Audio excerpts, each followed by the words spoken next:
Hello and welcome to another episode of the Otaku Experience over here on the Burnett Network. I'm of course your host, Israel. In this episode, we're going to discuss the first 3 episodes of the Dandadan anime. A Twitter leaker dropped a massive list of leaks just days after the studio started taking legal action, and the Berserk publisher is acting like a spoiled brat regarding the new fan anime. After we discuss the stories, we'll take a look at some of the more memorable moments from this past week in the Keeping Up with the Anime Community segment. We'll take a look at this week's summer audience ratings, and finally, we'll get into the comments written by you guys in the last episode. So all that being said, let's get right into the show.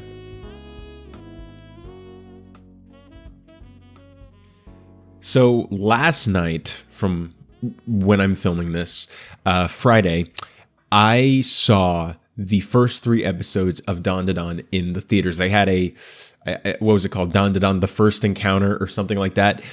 They had a screening of the first 3 episodes in theaters, and I think they're still doing it like throughout the entire weekend. So maybe, if this show comes out early on Sunday, you might still have time to go find a screening. And I really recommend you do, because I really enjoyed the episodes. Now, when I got there, sometimes I've been to these fan events before, and sometimes they have trailers, and sometimes they don't. Sometimes the thing will just start. And so I went in and I just sat down, and I waited until about 7:05 because it was still like the soda and candy commercials. And I started talking to this one guy, and he was like, are you caught up on the manga? And I was like, no, I read the first few chapters when the anime was announced, but that's as far as I've read. So he was like, yeah, you're probably going to see everything you've read in these episodes. And I was like, yeah, probably. And then at a point I was just like, yo, do you think I'll be good if I go and like run and grab some concessions real quick? And he's like, yeah, I believe in you. And so I ran and I came back, and the thing had started, but it started with a little like interview documentary thing following the 2 lead actors, the director and the original author of the manga. And I got back probably, I would assume like 5 or 6 minutes into that. And I got in there and I was like, hey, what'd I miss? And he was like, oh, don't worry about it. It's just the interview thing. And I was like, oh, okay, cool. And then something that I thought was really interesting is and I wish that they had released this interview online, but I don't know where it is, if it's out. Because one of the things that I thought was really interesting is the director like straight up acknowledging that he's not like his own storyteller. He was like, I forget the exact quote, but he was like, I'm more of a technician than like an author or whatever. And his passion and his his gifting, I guess, was he loved bringing the story to life. And he showed like this whole like giant journal with hundreds of pages, and on each page, dozens of drawings of like storyboards. And he would have different storyboards for the same scene and for the same shots, but he was just trying to figure out the best way to go about it. And you saw how passionate he was. And he was like, my job and what I'm really interested in is bringing the feeling of the manga to life in the anime. And he talked about how in the manga, you were able to do something where you could have it on the main girl's face. What is it, Momo? You could have it on her face, and then it cuts to like an entity, a ghost or an alien, in the next panel, and it freaks you out. And he was like, we tried that in the anime, and it just didn't feel right. So we had to make it so that way it slowly revealed something. And so he was like, we're going to keep the same, like the core is still the manga and and all the visuals in there, but we're going to make it so that people still get the same feeling that they would have had if they were reading the manga from the anime. And I really liked that. I really thought that was cool, that he wasn't trying to like change it into something that it wasn't, which I know is probably like, shouldn't that be obvious if you're making an adaptation of something that it would be core to the original intent of the author? You'd think so, but actually, no. I mean, we've seen that with, a lot of adaptations, not just anime, but video games, books, comic books, where they take it and they go, oh, but what if we did this instead? And it's like, you should have just made your own thing. But he was really passionate about bringing Dandadan to life, and I thought he did a really good job. And then we actually got to the first 3 episodes. And I'll just say this. It's fantastic. The opening itself, and that's already leaked. Remember, I think like what was it, half of the show or the entire show leaked already. But I avoided it like the plague. But I had heard the opening, and it was like really messed up visuals on Twitter. But then I actually got to see it in this premiere, and it's probably, if it's not my favorite, it's up there. But I think it is my favorite opening of the year so far. It is so catchy. The music is so good. The visuals are good, not just in the opening, but across the board. Like, this is amazing. The ending, not so much. I think the ending is a lot more for people who have read the manga and who know what that is, but the ending was stuff that we hadn't seen in the first 3 episodes, and I was like, this isn't really messing with me, or the music wasn't really hitting me the same way it was in the opening. But you know, the guys next to me who were caught up, they had read the manga and they were vibing with the ending, so I think it works better. Like, by the time we finish the season, I think that ending will actually mean a lot more to people who haven't read the manga. But anyway, so then after it ended, the guys left and we chatted about it a bit, and we were a little upset because it ends at a really good point where you're about to see like a fight happen, and it was all build up, and then like right before it gets there, it ends. And I was like, well, it actually premieres like in October, like the first week of October. And then it's going to be 4 episodes into the show. And I was like, so we still got like 6 or 7 weeks before we even see the continuation of that in the anime. I mean, I could go and read the manga, and maybe I will. I don't know. But that's how you know you did a good job, is when it ends and I was like, I would have gladly sat there for another hour and watched another 3 episodes. I would have sat there and watched the entire season if they had let us. It was that good. I think this is definitely going to be one of my favorite anime of the year. It's definitely going to be one of my favorite anime of the season, if not my favorite. I mean, I don't know. I haven't seen what all is there. Obviously, because it hasn't started. But, I mean, there's ReZero, Bleach is coming back. There's going to be a few things. And I'm sure there's some stuff that I'm completely unaware of that is going to, like, smack me in the face with its awesomeness. But right now, I think, like, Dandadan is probably up there. Science Saru killed it. And this is one of the times where, I mean, I get it for, like, a business decision. I get it that they're releasing it weekly, but this one time I'm like, can you just drop the whole show, please? Because it's that interesting, and I want to see like where it's going. So like stuff like this we hadn't seen yet. Okay, I've seen that. You know, the animation is fantastic. The music, everything is great. Everything is great. I'm trying not to spoil stuff for people who haven't seen anything. It's just great. Okay. It's just great. Watch it. Yeah, I guess, if I had any like nitpicks, it wouldn't really be anything regarding the anime, because it's essentially just the manga, but animated.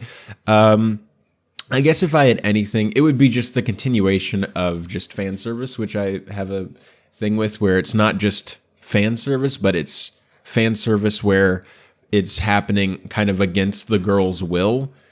And, you know, that stuff just never resonates with me, because I'm like, I feel bad for her. Someone help her.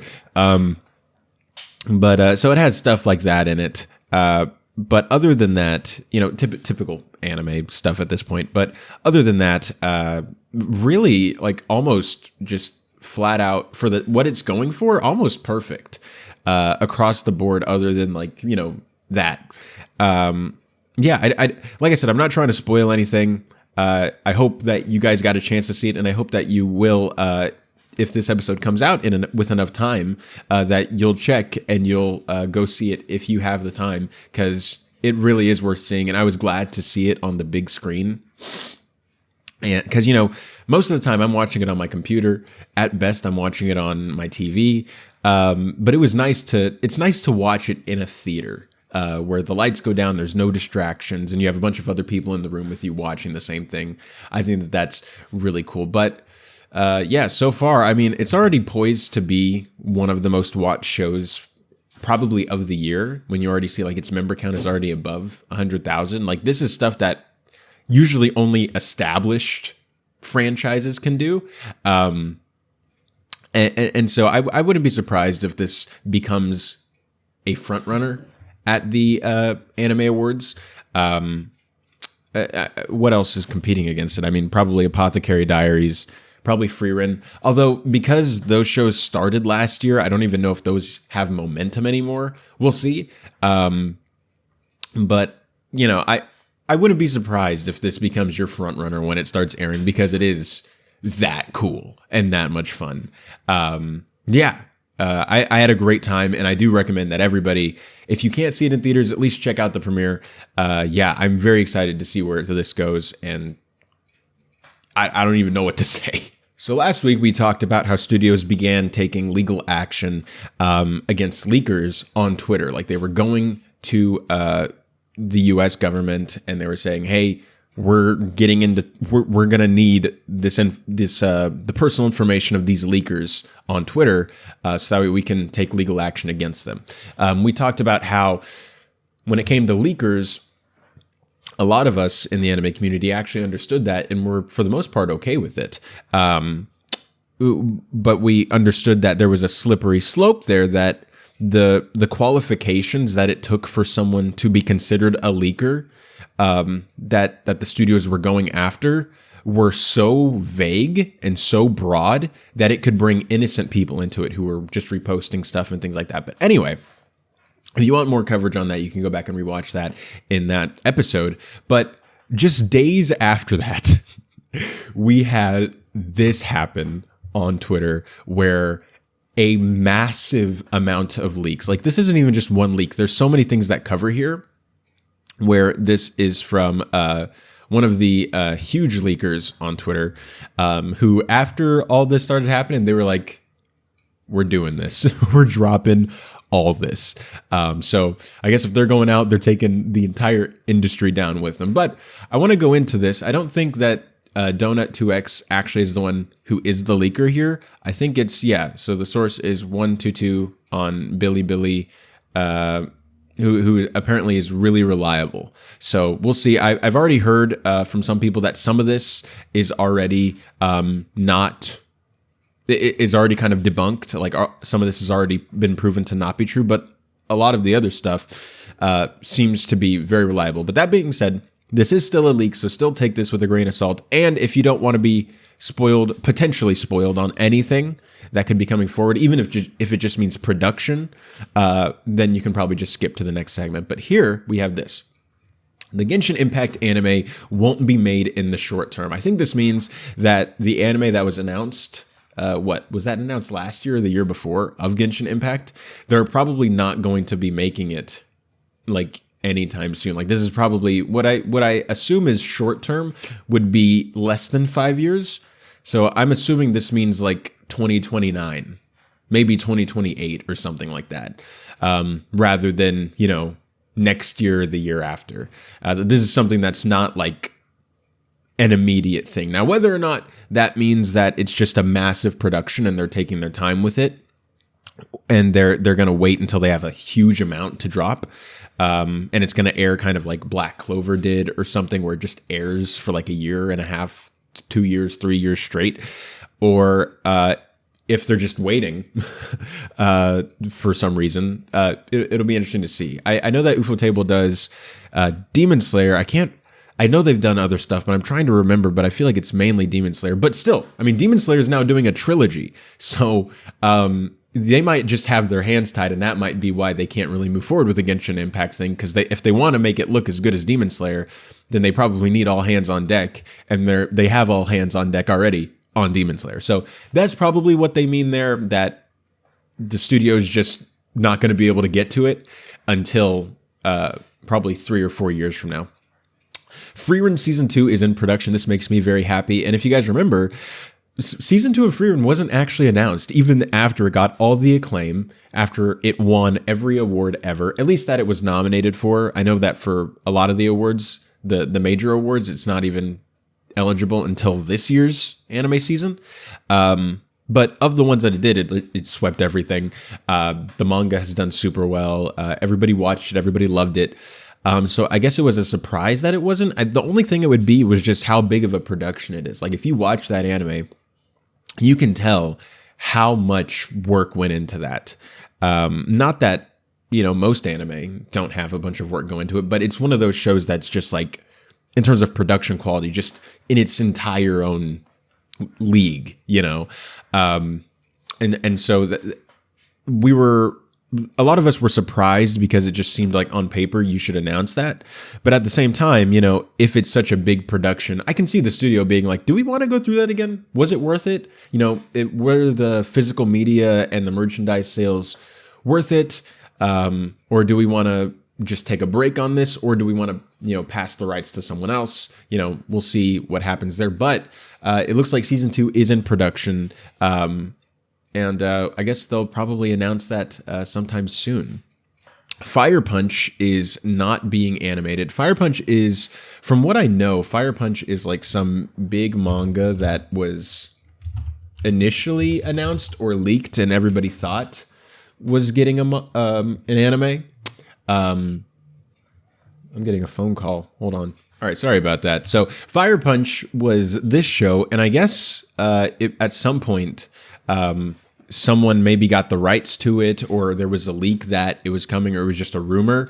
Well, apparently, according to this leak, it's not happening. I guess I don't really know too much about this. This is kind of the first time I'm hearing about this. Or maybe I did hear about it and I just forgot, but I don't really remember anything about this. But anyway, Blue Box is planned for 2 cores. TMS places great importance on it. And Blue Box and Sakamoto Days are likely in the same phase of development, which I believe both are actually coming out next season. But so Blue Box is something that, so 2 cores would be like a core is 12 episodes. So 2 cores would be 24 episodes. Now, whether or not that's back to back, like it airs in fall and then in winter, or if it airs in fall and then the second part airs spring, summer, sometime next year, that's really up to them. But it means that it's going to be that's something the studio is really, they're really looking at to make sure they think they have something there, I guess is the best way to say it. The production schedule for the Bleach anime is quite disastrous. I know they had a director switch, I believe, and maybe that did something with it. Like maybe they just had to like change a bunch of people working on it. I don't know. That doesn't sound all that great. Oh no. I mean, we've gotten great anime from disastrous productions. Look at Jujutsu Kaisen, but I don't think anyone likes anime productions to not be good. I hope that they can get that down for the last part, or maybe they're just trying to maybe they're releasing it too soon, and everybody's being overworked, and I don't really know what they mean by that. That's one of the things about this when I read it the first time is I just noticed it's very vague. Like a lot of this stuff is like, what do you mean by that? Can you elaborate a bit more? After The Elusive Samurai finishes, which may have a second season, the next will be Sono Bisque Doll, which is My Dress Up Darling Season 2, followed by Bocchi the Rock Season 2. Cloverworks has a lot of anime to catch up on. So they're going to do Elusive Samurai, and then if it has a Season 2, they're going to do that, and then they're going to do Dress Up Darling Season 2, and then we're getting back to Bocchi the Rock. I mainly do anime rather than manga. I read some manga, but I mainly watch anime. And so I didn't even realize that Bocchi the Rock was like something that would be more than one season, because they started doing like compilation movies. So I was like, oh, I guess that's it. But I guess we're getting a season 2 of that at some point, coming after a potential Elusive Samurai Season 2 and a Dress Up Darling Season 2. Dress Up Darling will probably be another 12 episodes. Elusive Samurai, I don't know how long this first season is. I think it's only 12 episodes, but I assume it would be the same amount of time as that. So Bocchi the Rock is probably not something that we're getting until probably, maybe at best fall next year, but probably I would even guess, winter or spring of 2026. Man, that's far. Like they said, Cloverworks has a lot of anime to catch up on. Dragon Ball anime is not yet complete. Daima? I thought it was. Weren't they talking about how like they had a bunch of it ready to go? Maybe I'm thinking of something else. Dandadan is very well made. I can attest to this. The first 3 episodes were fantastic. The anime adaptation of Sekiro lacks resources. It depends on how many people Kutsuna Kenichi can gather. Sekiro. I don't remember that off the top of my head. Is this what we're talking about here? I don't know what we're talking about here. I found something. I don't know if this is it, but okay. Well, it says side story. Okay. Well, anyway, I'm not going to sit here and look around for that, but, for those of you guys who do know what that means, among the completed Shueisha manga, there's a short, series that will be adapted into an anime. Okay. Cool. Does that mean it's going to be like a one-shot manga? Or a one-shot season? Or does that mean it's going to be an anime movie? Or does that mean it's going to be like a special? I don't really know what that means. The ReZero director is acting foolishly. Let's see how messed up it will become. Do they mean by it? Do they mean by the show? Or do they mean like just the production and his actions? I'm not huge into ReZero, but I've heard from people who are into ReZero that season 3 is, and especially after a lot of it, or the first episode leaked, the word is that this season's really good. So are you saying that maybe it gets worse later on, like the director started doing his own thing, or once again, it's just too vague. I don't know what's going on here. Don't get your hopes up too much for Blue Lock season 2. Well, Blue Lock season 2 is already coming, so that can't mean that it's not going to happen. I guess that means that it's not going to be good. Ugh, that's not good. The anime of the 7 Deadly Sins is a leading project of Kodansha. Okay, cool. Once again, it's so vague. I'm just going to kind of read these, and if I have something to say, I'll say it. Ranma 1.5 Season 2 is almost finished being produced. There are also over 20 classic animations being remade. Well, we saw that with Urusei Yatsura. We saw that with Ranma. Yeah, that doesn't surprise me that there's a trend of remakes happening.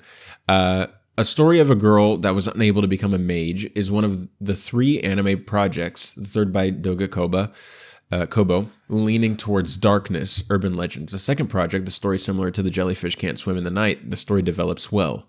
All preparations for the above projects are underway. As long as there are sufficient budget and resources, production should go smoothly. There will be more Japanese anime adaptations of Korean manhwa. I figured Gagaga Bunko is more invested in anime adaptations, while Dengeki Bunko seems less enthusiastic about them. It's uncertain when the official announcement for the new Yuri anime will be made. Rurouni Kenshin wants to make long-term plans. Trillion Game, Korean production team, and Core 2. Next year, PA Works will have 2 original works. Orb on the Movements of the Earth, Core 2, is a Korean production team. Magical Girls Inc., just 1 season. A sequel animation may be planned in the future.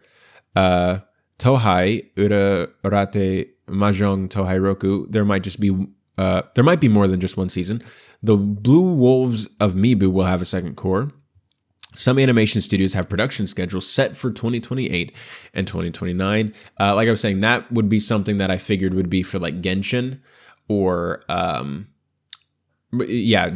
maybe Genshin, at least on this list, because they already have Demon Slayer. That's going to probably be 3 years, not necessarily of production time. Well, yeah, probably.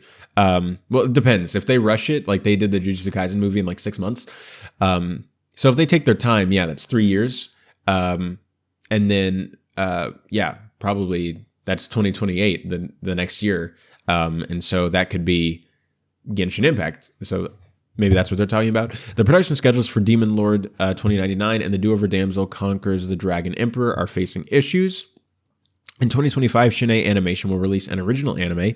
Another original anime will follow 2 years later. Moonrise should be completed this year. It's been in production for quite a while, but hasn't finished yet. It will have 18 to 20 episodes divided into 3 parts.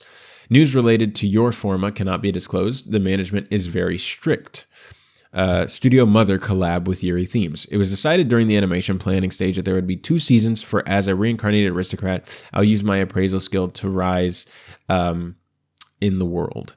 Shangri-La Frontier, I guess that had its core 4, 2+2 structure determined during the anime planning stage. The new Blue Exorcist anime had its core 3 structure decided during the planning stage, with core 2 scheduled for broadcast in October. The Spy Room is a project that Katakawa strongly promoted, but did not achieve satisfactory results. The 3D production for MF Ghost is too slow. China can no longer broadcast it simultaneously. Overseas projects undergo careful scrutiny with high costs per unit and limited freedom for Japanese animation studios, and the Dual Masters web broadcast does not require a lot of resources. Whew. And then and down here, they have some corrections and additions. Fire Punch anime not being animated for the time being, so it looks like it will be animated in the future. Studio Mother is currently making a Yuri anime. Danmachi faces issues with its production. Mirai in Love does not occupy too much resources, and Studio Kara's new work is coming soon. So we have this interaction here. ReZero director is acting foolishly. What could that mean? As far as I'm aware, ReZero is doing good. And then Donut said, bad decisions which could affect the quality of the anime. Okay, so that's what I was kind of thinking. But so it looks like everybody else is kind of talking about some of the stuff I was talking about with Freerin and Bochi and a lot of Fire Punch stuff here. People seem kind of glad about Bleach. Some of them being not great potentially.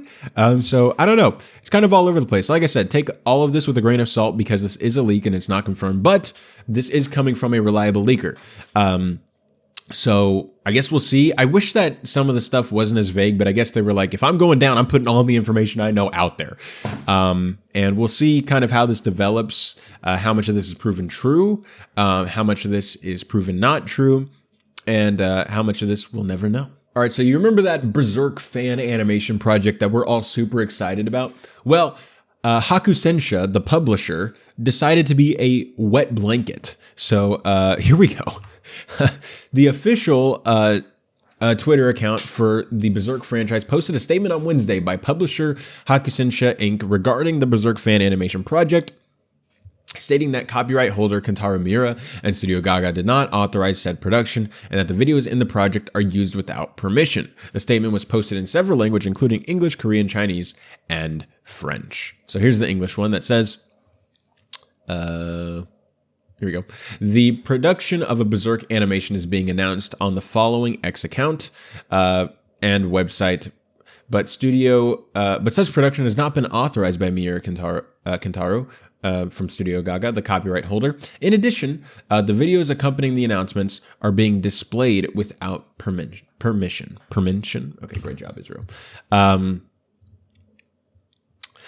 Studio Clips has not made a statement about the situation on his website or social media as of press time. On October 2023, online animation group Studio Clips announced that his team had begun pre-production on Berserk the Black Swordsman fan animation, stating that the project will include adaptation of the stories that have been neglected of this medium. And then they posted a trailer, and we all loved it and thought it was super cool, and they're being a wet blanket about it. So I think, look, we all knew that this was on some level like copyright, right?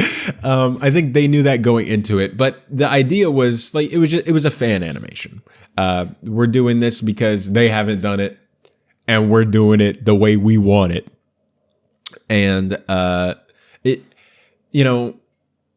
think, I don't know. I get it, like, because it's their copyright, and so they don't want people to like go support that and not support the official stuff. But I don't know. I like.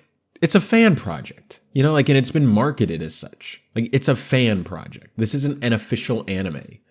I think we're all just like, they're going to take, we know it's like, they're going to take legal action. It's going to freaking suck. And we might not get it. And, the people who made it are probably going to get in trouble, and it's going to suck.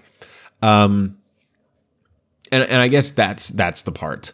I don't really have any like super big rebuttal to this because I get it. Like they're the copyright holder, but at the same time, read the room, man. We all want this. It'll be cool. You're just jealous because you didn't do it. Yeah, I mean, everybody saw this and they were like, it's over. And I don't know if it's over, but it could be over. It could potentially be over. I wish that maybe they had actually just reached out, and maybe they did. I wish that they had just maybe just reached out to the studio themselves, and the studio could have been like, to Studio Eclipse, the one who's making the fan animation, and Studio Eclipse could have been like, hey, maybe we'll monetize it and we'll give you all the profits or something. Like they could have come to an agreement or something like that. Because usually that happens. I mean, like people make Star Wars stuff, like fan content, and sometimes Lucasfilm, gets mad about it, and sometimes they're like, just don't monetize it. And I understand. Fair use is not a thing in Japan, essentially. That's really simplifying it, but that's basically it. It's essentially everything is copyrighted.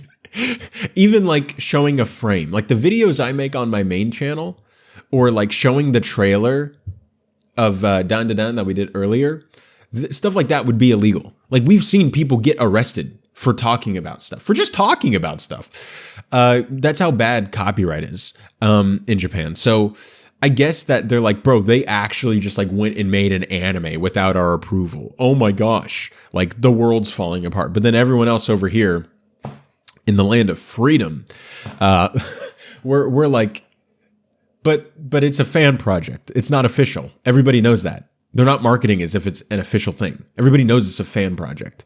And it's never been presented as anything other than that. And now Studio Eclipse is like, oh my gosh, there's a Berserk anime being made that no one approved of. And it's like, yeah, because it's a fan animation, bro. Like, calm down. Anywho, we'll see how this goes, because the Berserk fan animation, The Black Swordsman, is not scheduled to come out until next year in 2025 or something. And so hopefully nothing bad happens. Hopefully we still get to see it. And hopefully they won't just like arrest them all. But with how the anime studios have been on the offensive lately, who knows what could happen? Like it being such a buzzkill, read the room, man. Like I get it, but at the same time, stop it. All right, so earlier this year, one of the biggest tragedies of the anime space this year, if not the biggest, was the passing of Dragon Ball author Akira Toriyama. And we talked about a few months later that there was a massive rights dispute between the studio, Bandai Namco, and what was it? Iyoku, the man that Akira Toriyama actually like trusted and was like his closest confidant and everything. Well, it looks like we got an update on this, and it looks like the rights are still unresolved. So Toyo Kezai, the website tied to the finance magazine weekly Toyo Kezai, reported on July 8th about the rights to Akira Toriyama's Dragon Ball franchise following his death. According to Toyo Kezai, the rights are currently up in the air since Toriyama's death, and the publisher Shueisha, former editor Akio Iyoku, and Bandai Namco were all in discussions over the future of Dragon Ball. Iyoku became the head of the Dragon Ball Room managing team at Shueisha in 2016 after working as editor-in-chief of publishers V-Jump magazine. He worked closely with Toriyama, taking charge of the Dragon Ball franchise and helped with a number of projects. However, Iyoku was later transferred in 2022 to a new, different department.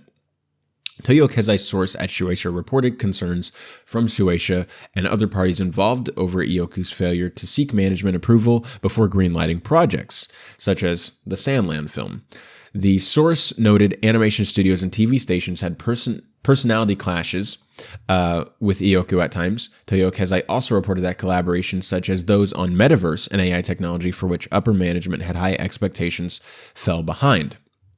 Following the 2022 transfer, Ioku parted ways with Shueisha a year later, along with several subordinates, and established Capsule Corporation Tokyo, named after the organization in the Dragon Ball universe, in May 2023.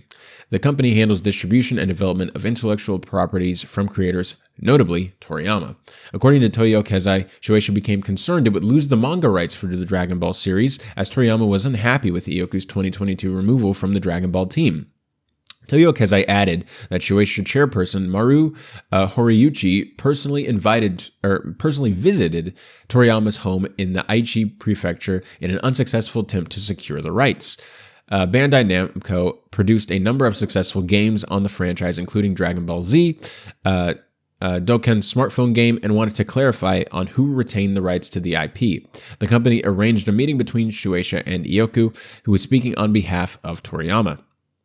The Dragon Ball creator then died on March 1st, and in his absence, disagreements have continued and the situation remains unresolved. The article noted industry executives are hoping to come to an agreement with Toriyama's estate. The latest anime in the franchise, Dragon Ball Daima, will premiere in Japan in a new evening anime programming block on Friday evenings in Fuji TV starting on October 11th. So a lot of the stuff that... a lot of that was kind of rehash and a recap for a lot of us. But I guess it just seems like, nothing has happened.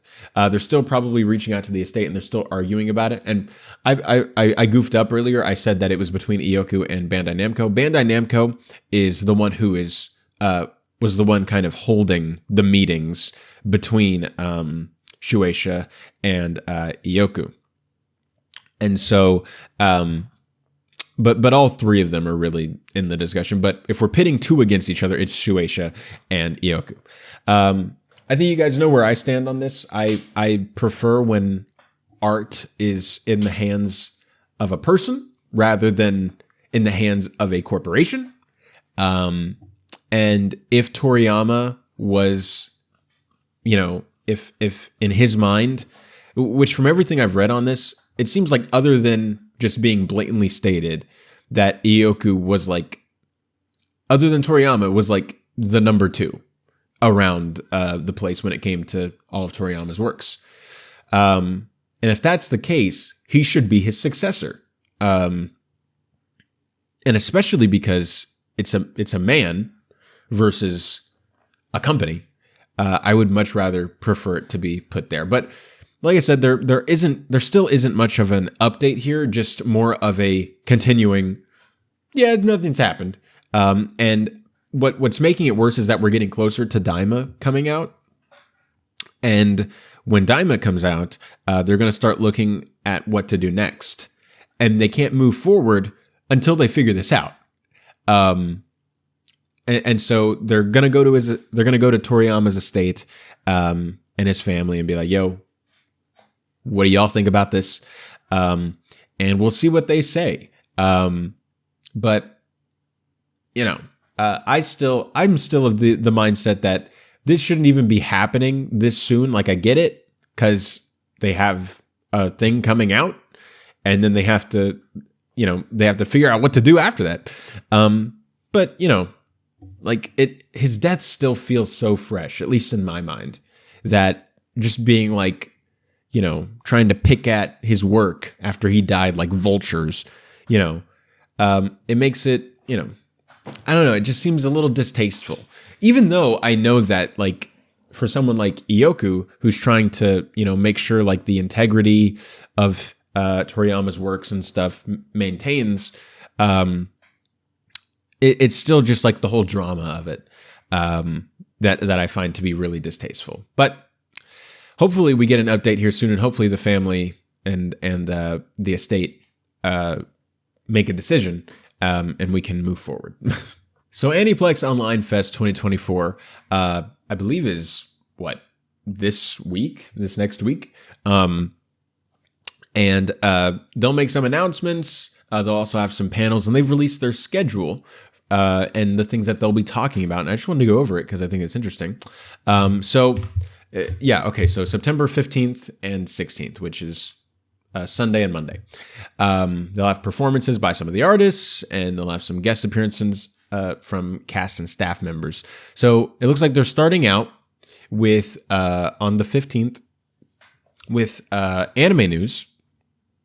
So this is featuring Solo Leveling, Fureru, and Senpai is an Otokonoko. I think that unless I missed it or I just don't remember, this is probably where they're going to announce season 2 of Solo Leveling, where they're actually going to move forward with that. But we'll see, or maybe just they'll announce what's next for it. Whether that's going to be like a compilation film or a movie or a season 2 or whatever. Fureru,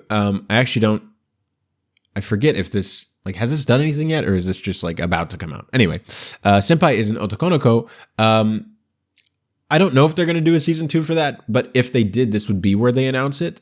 And so we'll see with that. Then we get to Windbreaker and Sword Art Online, Alternative Gun Gale Online. It looks like they're going to have the cast there. Before, when I just heard about this, people were like, oh my gosh, they just put like the titles. And I was like, oh, are they actually going to announce like other Sword Art Online stuff? Probably not. They're probably just going to focus primarily on Gun Gale Online since that's the next thing coming out. And if we get anything, it would be during this segment, and it would probably, I would guess it would be another progressive movie. Because I doubt they're going to do anything. They're not going to adapt Moon Cradle or Unital Ring yet.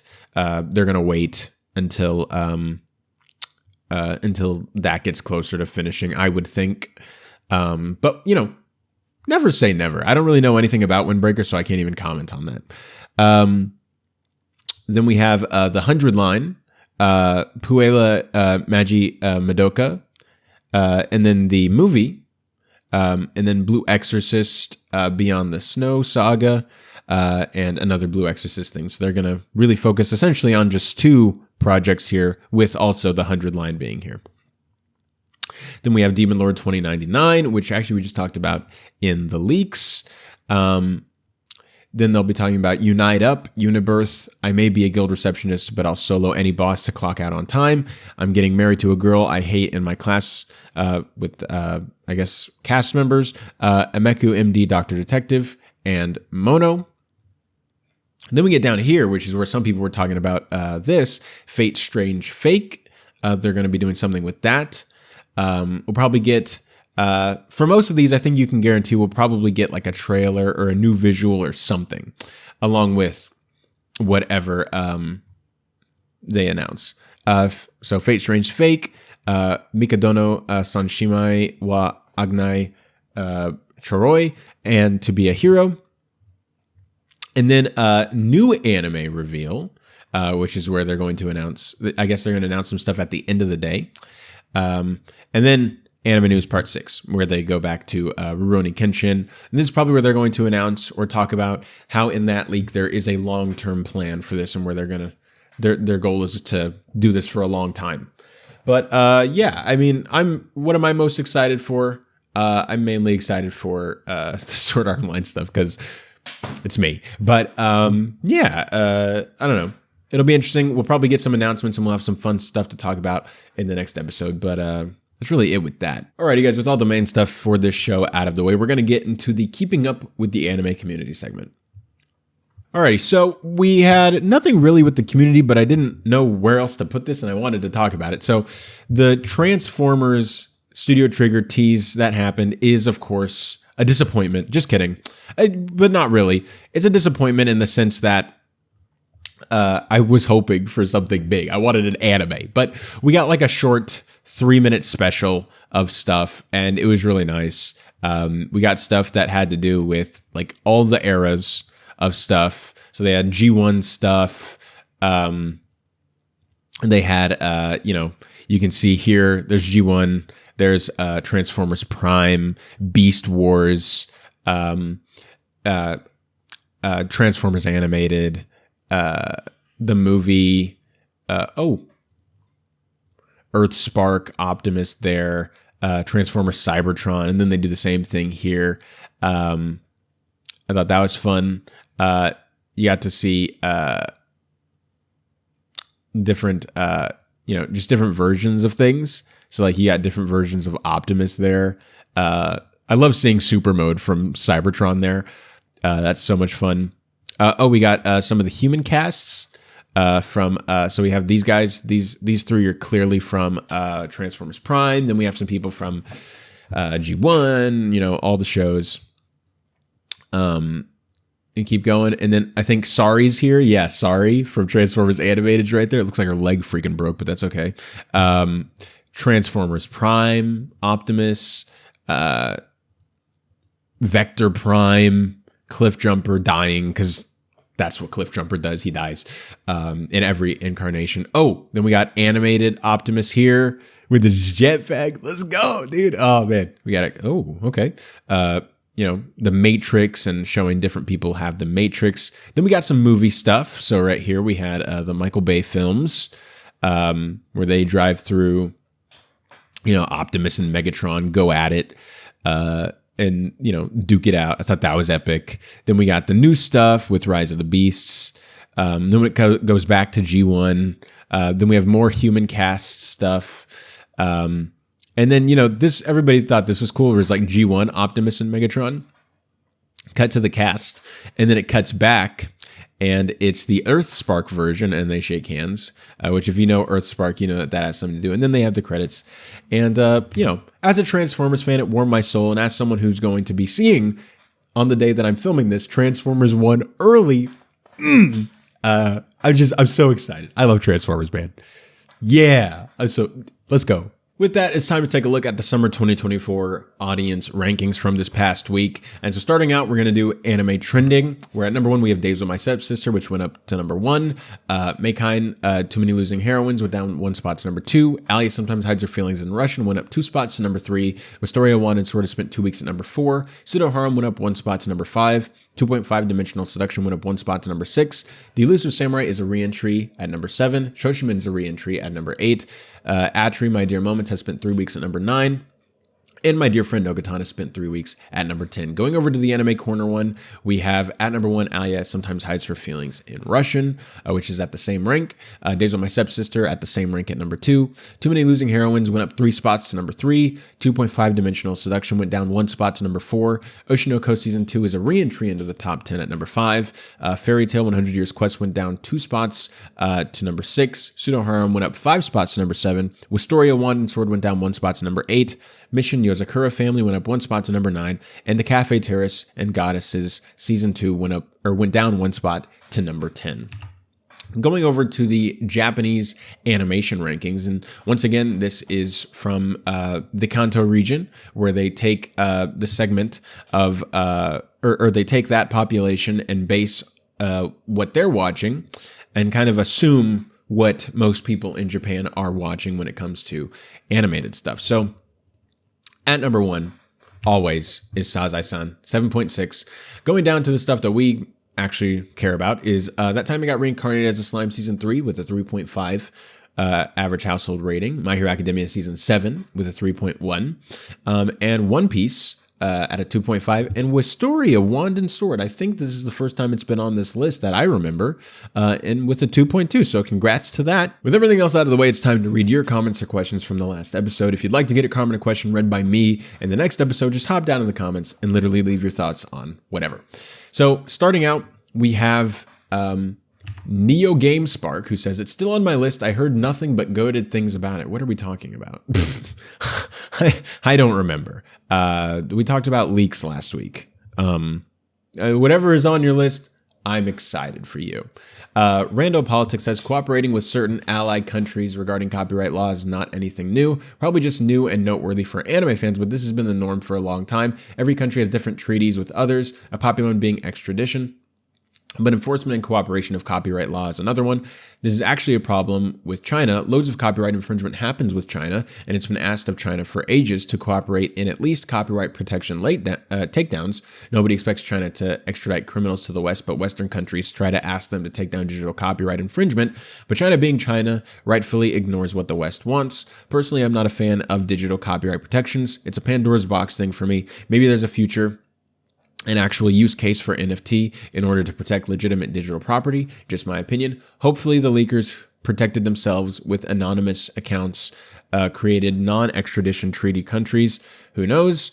Also, retweeting and reposting a public leak would not hold up in court for prosecution. This is just a threat tactic to slow the spread of leaks. It's only dangerous for the original leak posters. As for that, it's a big website, but there are numerous others with the exact same content, though there are some peculiarities with this particular case. They only want 5 copyrighted doujinshi sites taken down.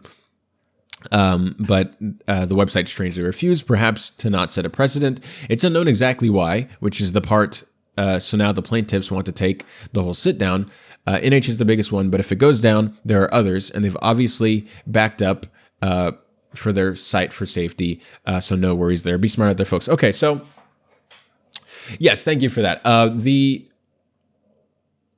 I think it is true that this isn't new in general, but you're right. It is new for anime fans. This is the first time that we've seen anime studios, at the very least in this capacity, go after this, which is why it was such a big deal.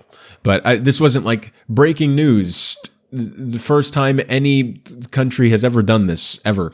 But rather, the first time anime studios are doing it, at least in this capacity. I hope you're right with the someone retweeting or posting a public leak not holding up in court, but they could still be found, I mean, if they're still spreading, stolen stuff, like there's still, I think that's the thing is we can't say for sure. I would hope that you're right. And I might even think that you're right, but it's the, we don't know. But yeah, Kariki 2242 says, good, down with the leakers. And a lot of people are saying that. A lot of people are tired of the leakers. David Rose 647 says, excellent show. Thank you.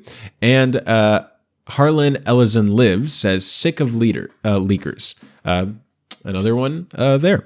And David Rose again says, excellent show. Thank you guys very much. And with that being said, guys, that's going to do it for this episode of the Otaku Experience. I want to thank you guys so much for watching. If you prefer to listen to this show rather than watch it, you can always listen to the Spotify podcast of the show. And hey, if you want to keep up with me outside of this show, you can subscribe to me on my main YouTube channel, King Tannic, where I actually just uploaded a video the day that I'm recording this. You can also follow me on Twitter at Instagram at King Tannic, or Twitter at King Tannic Israel. And if you're new to the Burnett, consider sticking around. We have some great stuff for you to watch every single day, most of which are hosted by the one, the only Robert Meyer Burnett. And with all that being said, guys, this episode comes to a close. I will see you all next time.